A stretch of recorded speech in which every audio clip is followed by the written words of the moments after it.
Bienvenidos a una nueva forma de ver televisión. wowmx.tv.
Muchas gracias por sumarse a la conversación con Buen Día.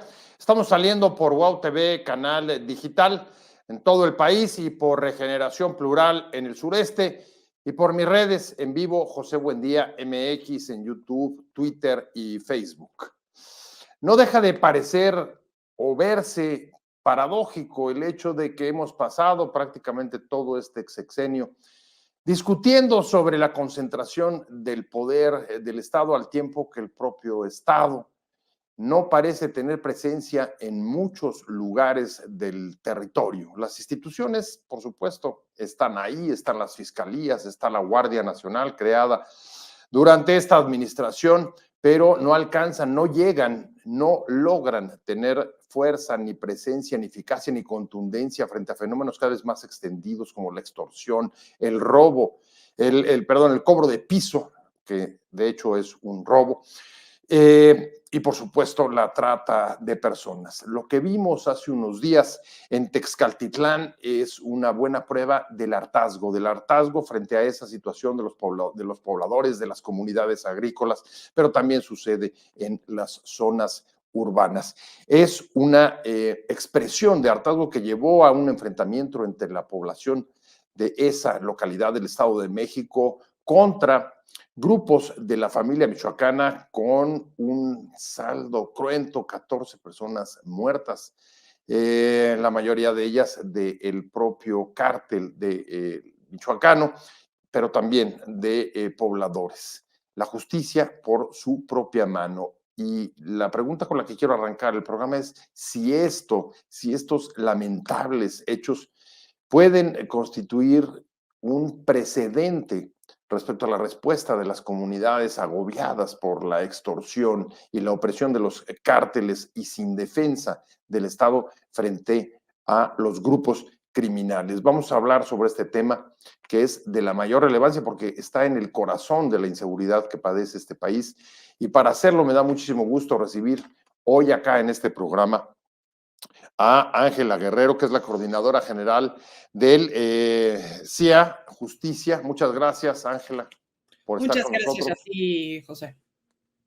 Jacobo Dayan, mi estimado, mi querido Jacobo Dayan, amigo de este programa, usted ya lo conoce, ha estado con nosotros muchas veces, especialista en justicia transicional y responsable del Museo de Tlatelolco. Muchas gracias, mi querido Jacobo.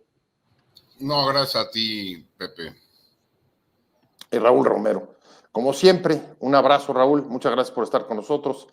Profesor investigador de la UNAM y además especialista en sociología y también en derechos humanos. Buenas noches, Pepe, buenas noches, Jacobo, buenas noches, Ángela. Un saludo, un gusto saludarlos. Ángela, ¿qué significa lo que vimos en Texcatitlán? ¿Tú crees que pueda convertirse en un precedente de la actitud de las poblaciones, de las comunidades frente a los grupos criminales? José, al contrario, me parece que lejos de ser un hecho aislado. Estamos hablando de que hay un estudio muy importante de la UAM Xochimilco que muestra que solamente de 2016 a 2022 se han registrado alrededor de 1,620 episodios que terminan incluso en linchamientos en todo el país. Entonces, me parece que lo que estamos observando acá no es como un pico más de la violencia que se está viviendo en nuestro país, sino al contrario, es reflejo de lo que estamos viendo, de los grandes retos que se tienen a nivel de seguridad y de las decisiones equivocadas que se han tomado para poder retomar el control territorial. Este problema, que sabemos perfectamente bien, inició desde 2006, no se ha acabado. Estos hechos, con este nivel de violencia, con este nivel de enfrentamiento entre una población que lo que muestra es la ruptura de este pacto social, ¿no? Donde las autoridades son las que ponen orden, ese nivel de hartazgo también genera identidad entre la propia comunidad para hacerse justicia por su propia mano. Y lo que vemos es que es un caso más de lo que está sucediendo. Y con esto, perdón, no quiero aminorar lo que sucedió, sino traer a cuenta que esto lo que nos muestra es que no han funcionado las estrategias de reducción de violencia y que en los casos donde nos muestran una disminución, esta de ninguna forma es sostenida. Por supuesto que no parte de una estrategia de seguridad distinta a la de los otros gobiernos, sino que dado que se deja a la población definir, decidir y sin poder tener una respuesta real por parte del Estado, siempre tiende esta a ser más violenta y que la reacción por parte de estas comunidades, lo que sí observamos es que empieza a ser con mucho más nivel de violencia que antes. Y eso es algo que me parece preocupante y que sí podríamos tomar como un precedente de cara a lo que puede venir. Y también, pues, de cara a las omisiones que hemos visto por parte del Estado y a tratar de aminorar lo que ha venido sucediendo en el país solamente con, pues, simplemente respondiendo a que es otra vez un hecho aislado, cuando sabemos perfectamente bien que esto no es un hecho aislado, por el contrario. Se está generalizando esta pérdida de control territorial y resulta pues que las propias comunidades, los propios estados empiezan a resolverla como bajo distintas alternativas, ¿no? Y lamentablemente lo que vemos acá es que la alternativa parece lamentablemente más eficaz es responder con la misma violencia o con aún más que el propio cártel venía ejerciendo en estas zonas. Mucho más violencia, y yo creo que en eso coincidimos todos. No es un hecho aislado, los linchamientos en este país los hemos venido viendo. Yo incluso puedo recordar hasta aquel famoso de Tláhuac que llevó a la, exacto, a la destitución, los primeros años de los 2000, la destitución de Marcelo Ebrard de la Secretaría de Seguridad Pública en el gobierno de López Obrador. Pero junto con esto, yo lo que quiero poner énfasis, Jacobo, es en el mucho más violencia. Si el mucho más violencia, la dimensión que alcanzaron los enfrentamientos, una comunidad que se alza en conjunto, no fue tampoco 2 o 3 personas extorsionadas, sino el pueblo es el que dice, estamos hartos, no hay dinero, la cosecha no fue buena, quieren además cobrarnos y extorsionarnos por ella, por tanto preferimos todos los riesgos de tomar la justicia por nuestras manos, pero la situación es insoportable. ¿Hay algún calificativo que tú pondrías o cómo podrías describir si esto significa una escala más alta en el nivel de violencia de lo que hemos vivido, aunque sea extendida, o no? ¿O es simplemente un increciendo de el hartazgo que se va generalizando? Sí, José, a mí me gustaría echarme un par de pasos para atrás. Al principio, en la introducción, hablabas de un gobierno que se ha empecinado y ha buscado a toda costa concentrar el poder y a pesar de ello no puede controlar el territorio. En efecto, estamos ante un gobierno que está haciendo todo lo posible por concentrar más y más poder, pero cada vez de un estado más y más chico. Eso es importante decirlo. El desmantelamiento de diversas instituciones del Estado ha generado o genera en buena medida la ausencia del Estado en buena parte del territorio nacional en distintas áreas, no nada más en temas de seguridad. Pero también es un hecho que este gobierno ha abdicado abiertamente a garantizar seguridad y justicia. Y lo ha dicho el propio presidente de la República, Andrés Manuel López Obrador, diciendo ahí en aquellos territorios donde solamente hay presencia de un solo grupo criminal se reduce la violencia, haciendo una sugerencia de que lo que tendríamos que tener es distinto, todo el territorio dividido en solo un cártel o un grupo criminal por región, y de esa manera pues la sociedad gestionaría la propia seguridad. Es decir, el Estado ha abdicado a garantizar seguridad y ya no digamos justicia con los niveles de impunidad que hay en el país. Porque la apuesta de este gobierno ha sido la Guardia Nacional en materia de seguridad. También otro dato, son más de 115,000 efectivos de la Guardia Nacional en el país. En 2022, estos 115,000 efectivos pusieron a disposición de autoridades a un poco más de 2,200 personas. Es decir, cada elemento de la Guardia Nacional pone a disposición de autoridad a 0.25 personas al año. Con este dato, lo único que quiero demostrar es que la Guardia Nacional no está creada ni pensada para combatir la inseguridad. Está pensada en otra lógica y en buena medida están dedicados a la pues, entre comillas, casa de migrantes. Es su función principal, no es la seguridad. Entonces, dicho esto, la estrategia de seguridad es inexistente. El abrazos, no balazos, no tiene nada detrás. Simplemente dejar el territorio, patrullarlo y simplemente, como ocurrió en este caso en el Estado de México, llegar a recoger cadáveres. Es lo único que hizo la Guardia Nacional. Y este tipo de fenómenos los seguiremos viendo sobre todo en aquellos territorios donde hay comunidad. Estos casos que muy bien decía Ángela, se repiten y se repiten por cientos o miles en la historia reciente del país, los podemos encontrar en aquellos lugares donde hay comunidad. Difícilmente lo veremos en zonas urbanas grandes. Hay que recordar, eventos similares llevaron a la creación de los grupos de autodefensa en Michoacán, al inicio de la guerra de Calderón, y están ahí los ejemplos de Cherán, y está ahí los llamados del EZLN a una articulación y a un enconchamiento, tratando de, desde la identidad y el territorio, hacer frente a la violencia porque el Estado no está presente. Entonces, este tipo de eventos se irán repitiendo, sobre todo, repito, en aquellos lugares donde haya comunidad, sobre todo en zonas urbanas o pequeños centros, en zonas rurales o pequeños centros urbanos. ¿Tiene alguna significación, antes de ir con Raúl, nada más para regresar a la pregunta original, ¿tiene alguna significación especial esta mucha más violencia, como vimos en el caso de Texcaltitlán, o no? Pues sí, lo que pasa es que los grupos violentos cada vez ejercen más violencia física, y entonces la defensa tiene que ser con mucho más violencia. Si no, o sea, veíamos las escenas. Ajá. Y si no había una respuesta de ese tamaño, difícilmente hubieran podido hacer frente a un grupo de hombres armados de manera sumamente potente. Entonces se requiere la presencia de la comunidad y se requiere una respuesta violenta. Y el hartazgo evidentemente lleva a estos niveles evidentemente preocupantes de la ley del talión para garantizar seguridad, pero digo, no quiero justificar con esto los hechos, pero es perfectamente entendible que las comunidades busquen su defensa.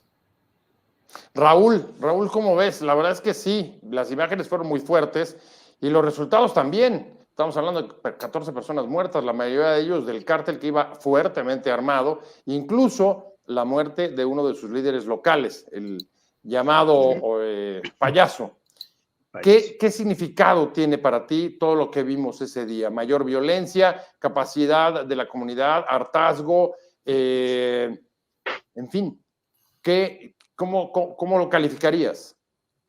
Gracias, Pepe. Permíteme tomar un punto de partida distinto. De formación soy sociólogo, entonces, y además de una tradición que busca o que cuestiona y que busca entender al Estado mismo en su conformación.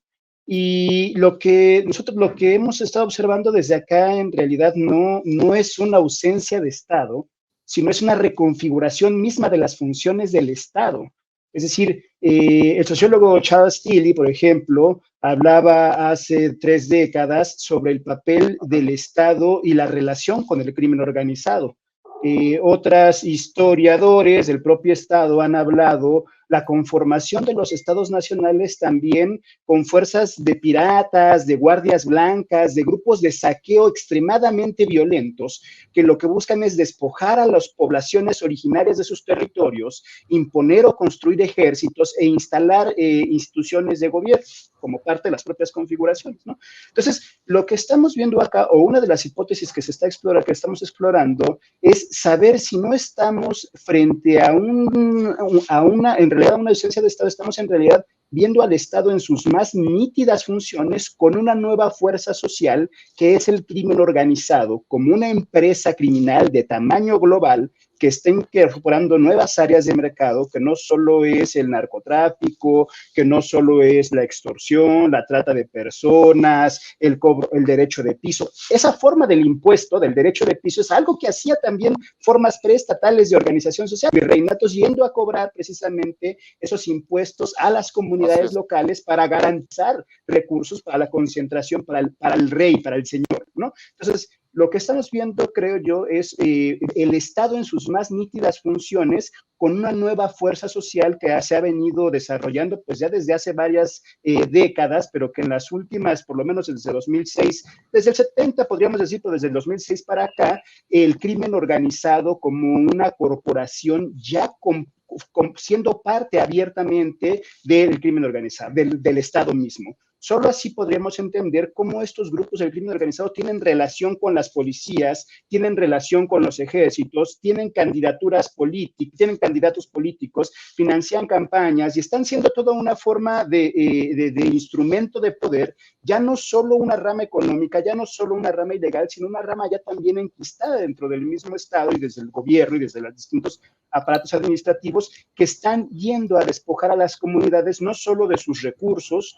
de sus territorios, de su dinero, de su mano de obra, de sus personas directamente. Frente a eso, ¿qué sucede? La comunidad, en su forma más concreta, las comunidades, en algunos casos originarias, en otros casos de campesinos, agrícolas, se organizan para defender lo mínimo, que es defender la vida. Es decir, frente a esta amenaza del Estado y su alianza, o ya penetrado, o ya funcionado en esa nueva función del Estado con el crimen organizado, lo que estamos viendo son formas de organización social comunitaria de base, teniendo que ir a defenderse frente a esa violencia que no es anómala, sino parece ser la constante ya en las últimas décadas. Y como decía Ángela, la respuesta de las comunidades no está siendo una anomalía, no está siendo algo que ya tiene como una respuesta constante, precisamente, no frente a la ausencia de Estado, sino precisamente frente a un Estado que es corresponsable y partícipe en muchos casos de esa violencia contra las comunidades. Me parece que lo que vimos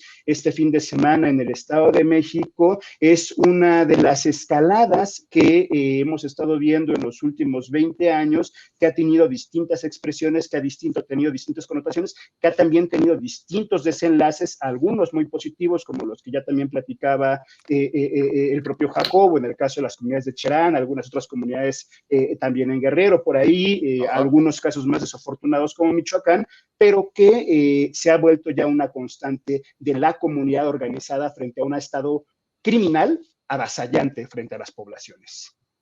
Ángela, yo creo que Raúl está abriendo una discusión muy interesante. No es un tema de ausencia de Estado, sino de una reconfiguración de las funciones del Estado y de la forma de relacionarse con las comunidades al margen, digamos, déjame decirlo hasta de esa manera, al margen del pacto constitucional.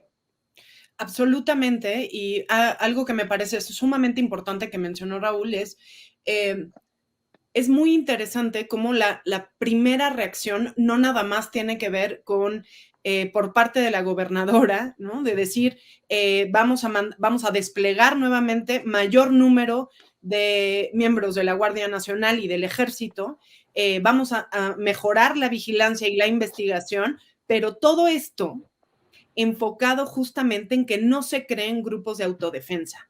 Entonces, esto lo que nos lleva es a que hay una preocupación seria porque se generen estos grupos que en muchos casos ya existen en el Estado de México, pero no son reconocidos por los mismos gobiernos. ¿Por qué? Porque al asumir y al reconocer que estos existen, es reconocer el fracaso.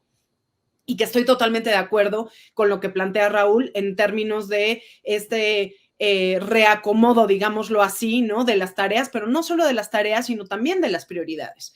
Y es interesante ver a lo largo de los años lo que ha sucedido, no nada más con el caso de Michoacán, que es un caso emblemático, pero también pongamos sobre la mesa el caso de Guerrero específicamente. Así ahora es. me viene a la mente estos grupos de policía comunitaria de Locotito específicamente. ¿Y qué fue lo que pasó ahí y por qué pongo este ejemplo sobre la mesa?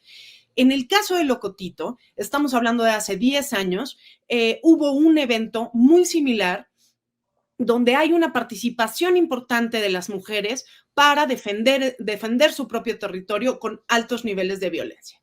¿Y qué es lo que sucede con estas policías comunitarias que empiezan, como la violencia se sostiene a lo largo de los años y no son picos de violencia que van y vienen, no es una pelea por la plaza, sino ya es esta forma violenta de vincularse, donde se vuelve una característica del tejido social? No es que se haya roto el tejido, es que el tejido se ha convertido en un tejido de alguna forma más violento o que tiene esa particularidad o esa característica. Y lo que termina sucediendo en casos como el Locotito, por ejemplo, es que estas comunidades toman formas mucho más punitivas y mucho más violentas para, en este sentido, digámoslo así, ya un poco tergiversado, perdónenme la palabra, de la reeducación que utilizan para sus propias poblaciones. Entonces, en realidad lo que ves es, pues al puro estilo Foucaultiano, ¿no? La gubernamentalización de estas propias policías. ¿Esto es algo que puede pasar en el Estado de México? Sí, y si me lo permiten, me parece que ya está pasando. ¿Por qué? Porque además la participación, que me parece muy importante mencionarlo, de mujeres en este caso en el Estado de México, es clave. Es clave para entender el nivel de hartazgo que puede haber y que al final la respuesta termina siendo la misma. No es abrir una mesa de diálogo con cada una de las personas, entender qué está pasando, hacer un diagnóstico mucho más profundo, lejos de los procesos electorales, lejos de los procesos políticos o partidistas, sino realmente entender lo que está sucediendo en esa población. Lejos de eso es exactamente la misma respuesta que muy probablemente llevó a este episodio de violencia en este lugar. Y con esto me refiero a otra vez un despliegue impresionante por parte de la Guardia Nacional, del Ejército y con pues algunas iniciativas de ley que parece que se van a presentar en los próximos días. Pues sí, en efecto, la primera reacción de la gobernadora del Estado de México, que lleva pues apenas unos 6 meses en el cargo, Jacobo, fue decir, bueno, pues va para allá la fuerzas federales que se mantendrán de manera permanente en la localidad, y su declaración fue esta: no están solos, estamos con ustedes, tratando de, digamos, cobijar, tratando de mostrar, digamos, el abrazo del Estado. Pero Ángela dice, el propósito, más que demostrar la presencia del Estado, es evitar que surjan grupos de autodefensa. ¿Tú coincides? ¿Tú lo ves así? ¿Es parte, digamos, de consecuencia de esa reconfiguración? Sí, bueno, y sobre todo es muy lamentable cómo conciben al Estado, ¿no? Es decir, la presencia del Estado son pues, fuerzas militares y cárceles, vamos, es casi el Estado preconstitucional lo que quieren, la presencia que quieren tener. No hay una presencia del Estado completo. Es decir, ahí no hay instituciones de justicia, de salud, de educación, de vivienda. No, lo que hay es fuerza bruta y represión punitiva. Y la respuesta que está teniendo me parece que es muy, muy diversa, porque también los grupos son muy diversos en todo el país. Pero, por ejemplo, en el caso de Michoacán, el caso de Cherán, que es uno de los casos emblemáticos que ya mencionaba, empieza a haber una articulación entre grupos de autodefensa. Sabemos que en Michoacán es un caos, es decir, los grupos de autodefensa hay de todo tipo, pero ya empieza a haber una serie un proceso de articulación de distintos municipios que tienen control territorial y se encargan ellos mismos de su propia seguridad para tratar de generar cinturones de seguridad, otra vez generados desde las propias comunidades, o tiene respuestas como, por ejemplo, más al norte, la familia Levarón, que también sabemos que por lo que han pasado, en Chihuahua. En Chihuahua, y ellos lo que están haciendo es tratar de empujar una iniciativa de ley donde la población civil pueda legalmente tener armas, por ejemplo. Es decir, hay respuestas de todo tipo, desde la articulación comunitaria, como lo podemos ver en comunidades indígenas en buena parte del país, hasta la articulación de grupos armados en poblaciones campesinas y rurales en todo el país, o de incidencia política a nivel federal, como podrían ser, repito, los Levarón u otras comunidades que están tratando de hacer incidencia política, pero otra vez, sabiendo que el Estado no va a reaccionar. Entonces, a partir de ello, la clase política cree que la seguridad se garantiza con presencia, y con la presencia, repito, preconstitucional, militares y cárceles. De ahí no vamos a salir. Pues un poco lo que estás describiendo, lo que pusiste sobre la mesa, Raúl, es el funcionamiento de un Estado paralelo que encuentra respuestas absolutamente, digamos, alejadas también de la legalidad, como son los linchamientos. Un Estado criminal he estado nombrando yo, un Estado tal cual, con esta nueva fuerza económica, política, social, que son el crimen organizado de carácter transnacional, además global, como las propias corporaciones capitalistas que han ido extendiéndose en los últimos 30, 40 años por todo el mundo.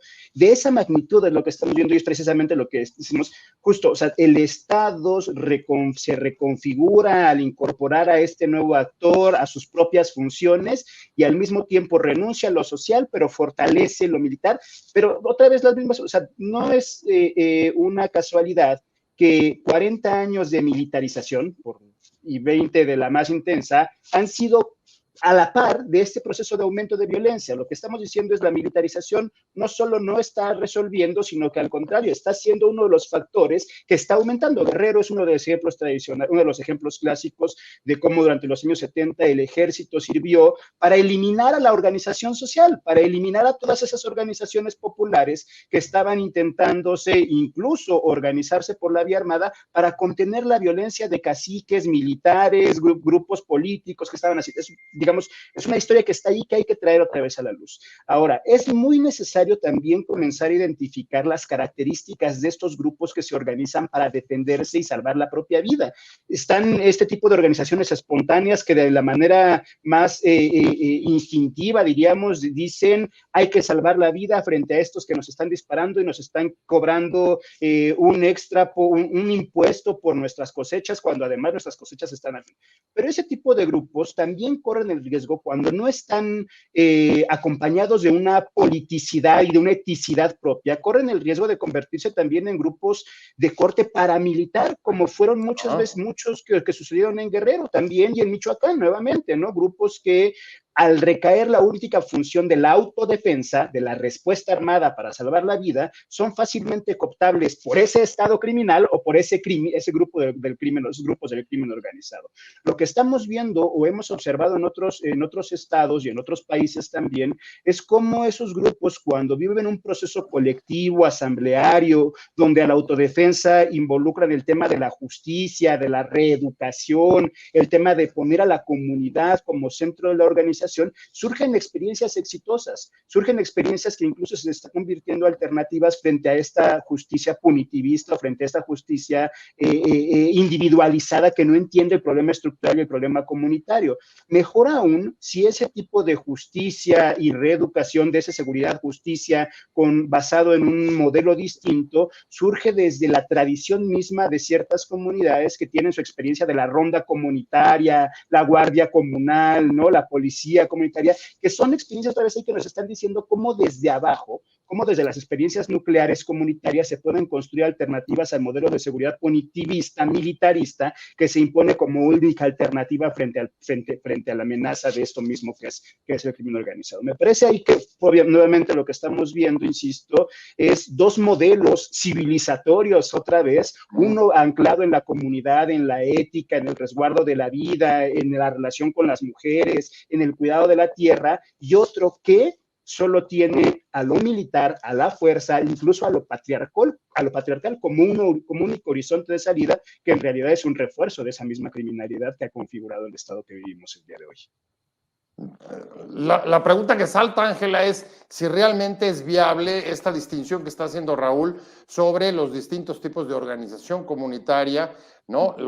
Las que acaban siendo guardias blancas o los que pueden representar, digamos, una alternativa, como él dice, frente a dos problemas que son graves y que muestran, digamos, las mayores deficiencias del Estado. Y una es, en este caso, la incapacidad para controlar a los grupos criminales dentro del territorio, y segunda, también para evitar el linchamiento o la justicia por la propia mano de las comunidades. ¿Es viable? ¿Existe esa posibilidad de que las comunidades se organicen de esa manera? Digamos, como una alternativa, pero una alternativa, decía Raúl, civilizatoria frente a un contexto como el que acabo de describir, con estos dos problemas del funcionamiento de las instituciones. ¿Realmente eso puede pasar? Absolutamente, absolutamente, José. Es algo que hemos visto, insisto, no estamos frente a un hecho aislado, pero acá es interesante además tomar en cuenta que esto no nada más nos muestra estos altos niveles de inseguridad, estos altos niveles de violencia, este control territorial por parte de grupos criminales, sino que también nos está mostrando esta otra cara que el gobierno parece que no quiere aceptar, donde esta es una zona con altos niveles de pobreza, con pocas posibilidades a nivel educativo, con pocas posibilidades a nivel de trabajo digno, que se gestan, digámoslo así, ponen enfrente un escenario particularmente idóneo para que justo estas organizaciones a las que se refiere Raúl se detonen. Lo que no sabemos es cómo se van a detonar y a dónde, a qué puerto van a llegar, ¿no? Y cuando tienes este escenario puesto, insisto, con este nivel donde están las jornaleras, los jornaleros, con este nivel de problemática, y no tienes digamos, este control de violencia, todo puede pasar y no podemos dejar de lado que la preocupación por parte de los gobiernos aumenta cuando va a haber una elección, y más cuando vamos a ver la elección que viene el próximo año.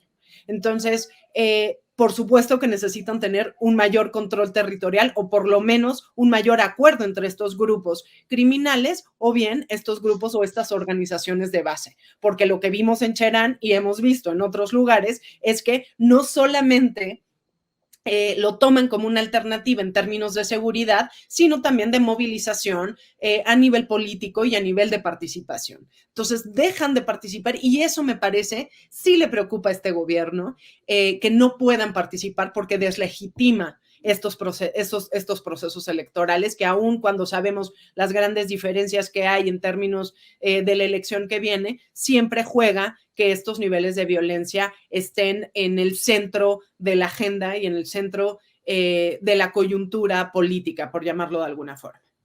Bueno, eso sí es evidente. En situaciones como esta de violencia extrema, hacer campañas políticas en esos territorios es muy difícil. En muchos de los casos se requiere hasta el permiso, la venia del crimen organizado para poder pasar. Por supuesto que la violencia inhibe la participación y puede ser incluso la baja participación política o el abstencionismo, pues hasta un efecto, una consecuencia de esa ruptura del propio pacto con las instituciones.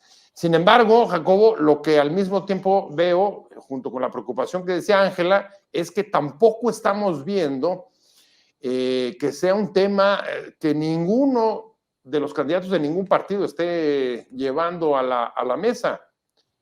No, francamente, de lo que sucedió el fin de semana en Texcatitlán, las reacciones me parece que han sido al menos tímidas de todos. Sí, bueno, sí, en efecto, la clase política se encuentra absolutamente rebasada por varios factores, creo yo. Primero, ninguna de los grupos políticos está dispuesto a perder el control político de la justicia.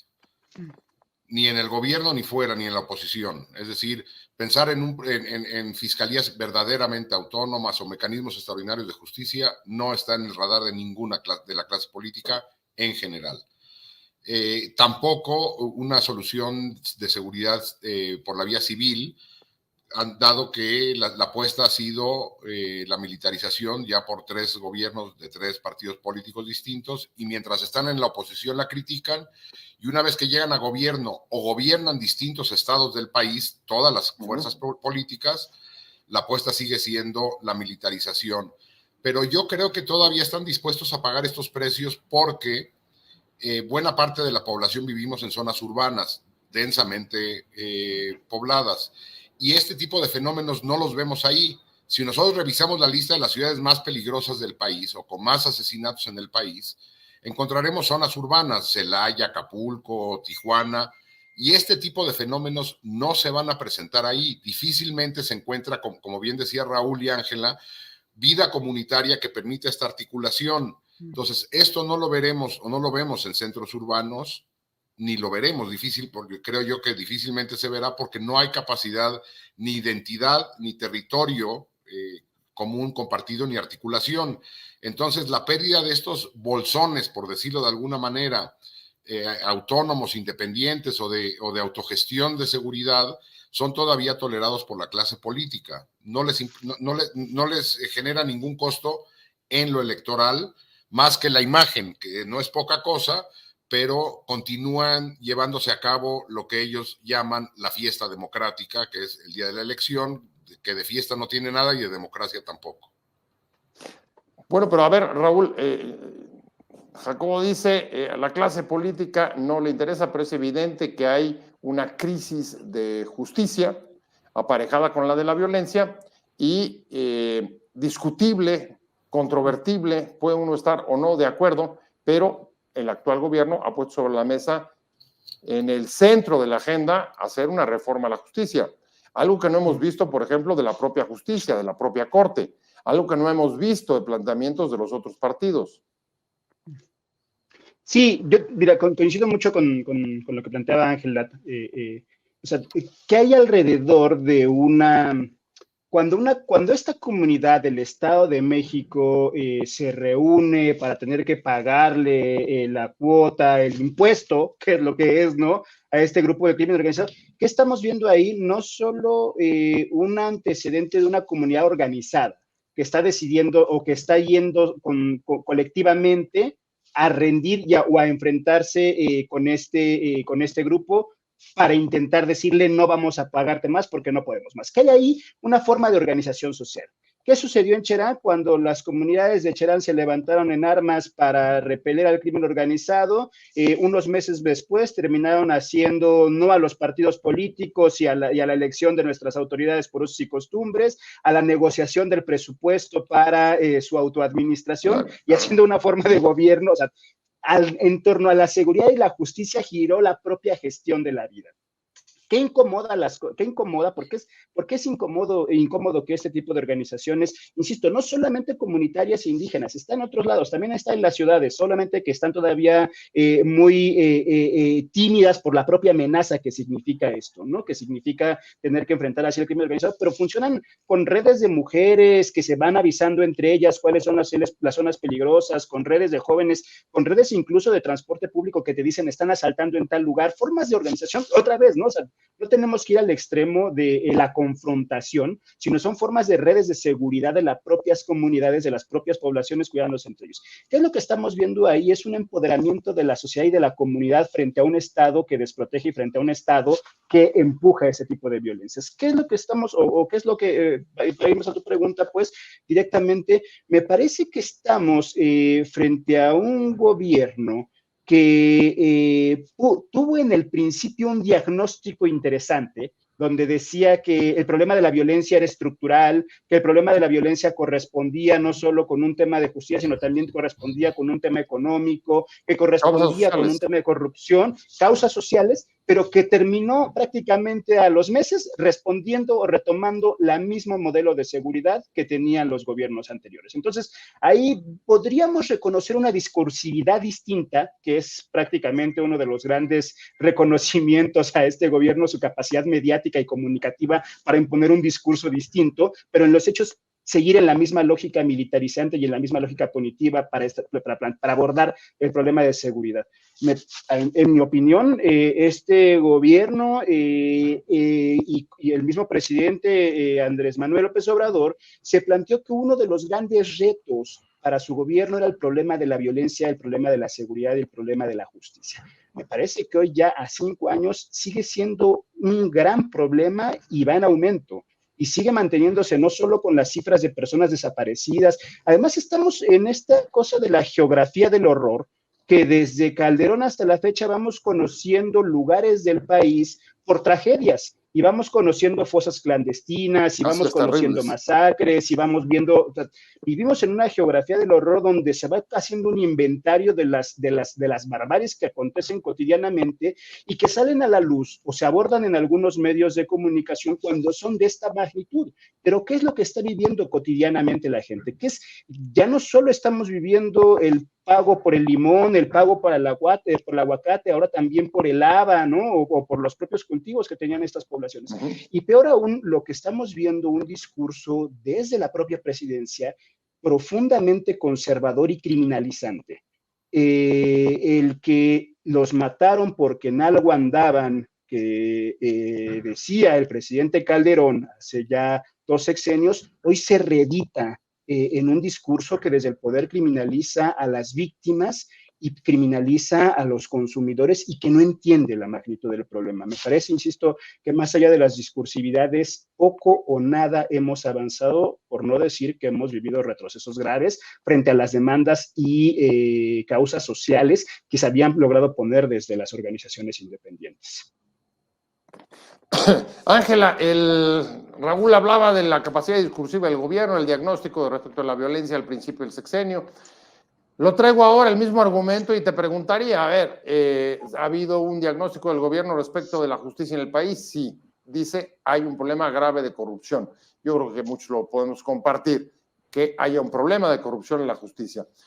¿Tiene alguna relevancia la propuesta o cuál es el significado de la propuesta de la reforma al Poder Judicial? A mí me parece que es una falsa salida pensar que el tema de corrupción es el gran problema de este país, ¿no? Creo que va muchísimo más allá de un mal entendimiento de lo que sucede con el tema de violencia, con el tema del castigo, con los altos niveles de inseguridad que tenemos y de las respuestas que se han dado.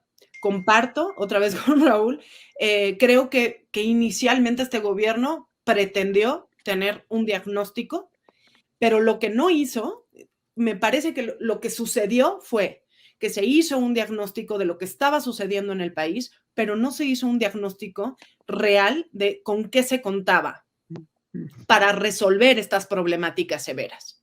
Uh-huh. Y entonces, la salida rápida y fácil, y me parece que eso fue lo que vimos en los primeros meses, este cambio dramático de decir, busquemos cómo regresamos el ejército a los cuarteles, a en 3 o 4 meses decir, con el ejército vamos a resolver la problemática, es que lo que nos muestra de fondo, pues es que en realidad no hubo este diagnóstico de lo que sí había para resolver el problema.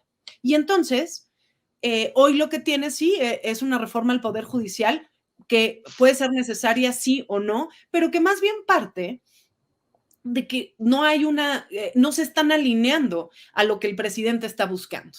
Y además me parece que hay que ir un poco más allá. El hecho de que tengamos una elección tan anticipada nos da a entender que pareciera que el gobierno se acabó, cuando falta un año, por lo menos un año, donde podemos empezar a ver este tipo de situaciones donde no están en los medios, ¿me explico? No quieren los candidatos ni las candidatas hablar de estos temas porque les implica un costo. Les implica un costo con el presidente en turno, les implica un costo a nivel partidista y no se van a aventar. Y este es un costo que estamos viviendo porque al final el país sigue y el nivel de la violencia continúa. Y comparto, ¿no? Estas problemáticas que vemos de linchamientos y demás no solo son en zonas rurales, por el contrario, el estado que más tiene linchamientos en zonas semiurbanas es el Estado de México. Esta problemática no es nueva y la respuesta es otra vez exactamente la misma. Que vemos es, ¿se necesita una reforma al Poder Judicial? Sí, pero no necesariamente la que el presidente está presentando. Y tampoco está basada en las necesidades, en las demandas, en entender cuál es la problemática que tienen las poblaciones que más se ven afectadas cuando están en contacto con el sistema de justicia penal. No vemos esto. La única respuesta que vemos es una respuesta absolutamente punitiva, absolutamente violenta y que la estamos empezando a ver en estas comunidades, lamentablemente, ¿no? Que eso sí permea, ¿no? Esta idea de castigo. Y me gusta mucho repetirlo porque de pronto parece que la salida fácil es decirnos que el castigo está en el ADN de toda la población en nuestro país. Y eso me parece que no es así. Hay una encuesta que recién sacó el PUEX de la UNAM en junio, que nos muestra, y nada más se los dejo, un dato que creo que nos debe hacer reflexionar o por lo menos ahondar en algún tipo de investigación en este sentido. Se les hizo una pregunta, es una encuesta que se realizó, que los resultados salieron en junio aproximadamente, y se hace una pregunta, tiene digámoslo así, cobertura a nivel nacional. Se hace una pregunta de ¿qué prefieres? ¿Diálogo o mano dura para la resolución de los problemas en nuestro país? 6 de cada 10 personas contestaron que el diálogo, en una serie del 0 al 10. A ver, no es que necesariamente todos busquemos el castigo como la solución a los grandes problemas que tiene este país, ni a los grandes niveles de seguridad, pero sí nos muestra que gran cantidad de quienes toman decisiones sí lo asumen como la salida fácil para resolver los problemas, lo que nos hace pensar que pareciera que toda la población está de acuerdo con esa. Pero si la única alternativa que se pone sobre la mesa es usar al ejército, usar policías, aumenta los castigos, que se aumenten el número de cárceles, pues por supuesto que dentro de ese espectro veremos la respuesta por parte de la población. Pero esta tarea mucho más compleja que implica diagnósticos mucho más profundos y mucho más de largo plazo que no coinciden con los procesos electorales y mucho menos políticos y que realmente nos puede llevar a un espacio sostenible y estructural de construcción de paz, pues no lo veremos en los próximos años, lamentablemente. Pues a pesar de todo, no hemos dejado de escuchar, por lo menos hace 3 sexenios, Jacobo, reformas penales, reformas al Poder Judicial. Ahí está la gran reforma puso en marcha Calderón, de los juicios orales, 8 años para entrar en funcionamiento. En 2016 se fue deteriorando las expectativas sobre ellas. Hoy parece que está casi enterrada. Al comienzo del gobierno de López Obrador, todos los partidos hacen una reforma sobre, la prisión oficiosa, votada por todos, ahí no solamente fue el oficialismo. Y 2 años después, una reforma al Poder Judicial que impulsa Saldívar y que acaba ensombrecida por su tentativa de meter un transitorio para reelegirse. ¿Qué significado tiene ahora esta reforma? Que además la propuesta de reforma del Poder Judicial del presidente López Obrador pues va a ser casi una de las estrellas polares de la campaña. Pues sí, pero digo, no comparto ni siquiera el nombre, ni siquiera es una reforma al Poder Judicial, es una reforma para tomar el control de la Suprema Corte de Justicia de la Nación, como si eso fuera el Poder Judicial, o solo eso fuera el Poder Judicial. El intento es un intento político. Todos los intentos anteriores, es decir, las reformas anteriores, la de la prisión preventiva evidentemente aumentaba el punitivismo, no es una solución problemática de impunidad en el país. Y la otra reforma que parecía más interesante fue descarrilada incluso por los propios operadores. El problema se encuentra en las fiscalías del país, en las policías de investigación del país. En las policías del país no se encuentran nada más en el Poder Judicial y nada más dentro del Poder Judicial en la Suprema Corte, como ha intentado hacerlo creer el presidente de la República. Somos de los países con menos inversión en administración y procuración de justicia del planeta, o de menos entre los países de la OCDE. El número de jueces por habitante es demasiado pequeño, las fiscalías están otra vez cooptadas por intereses políticos y podemos ver, siempre vivimos en algún estado del país un problema entre él o la gobernadora y él y la fiscal. Ahora estamos viéndolo en Nuevo León y semanas antes en otro estado, y así se va recorriendo la cadena, pero el control político de la justicia es parte central, me parece que es la madre de todas las batallas. Ahí se encuentra sustentado el régimen político mexicano. No ha habido ninguna transformación ni ningún cambio de régimen. El régimen político mexicano se sustenta en el control político de la verdad, la justicia y el respaldo en las Fuerzas Armadas. Ahí se encuentra anclado el régimen político mexicano, y mientras eso no se quiebre, por eso se ha propuesto la creación de estos procesos que se llaman de justicia transicional, con mecanismos extraordinarios de justicia independientes, comisiones de la verdad independientes que puedan descapturar a las instituciones del Estado y poder entonces empezar una transformación de esas instituciones. De otra manera no se podrá hacer. Y sobre el diagnóstico que hizo este gobierno, nomás quisiera agregar un dato. A mí me tocó coordinar las mesas, ser uno de los que coordinó las mesas de diálogo entre academia, organizaciones, colectivos de víctimas y este gobierno cuando se encontraba en la etapa de transición. Y hay que recordar que hubo una ruptura de ese proceso antes de la toma de posesión, porque se nos dijo en ese proceso que la apuesta iba a ser la militarización de la seguridad pública, a pesar de que no lo habían hecho público.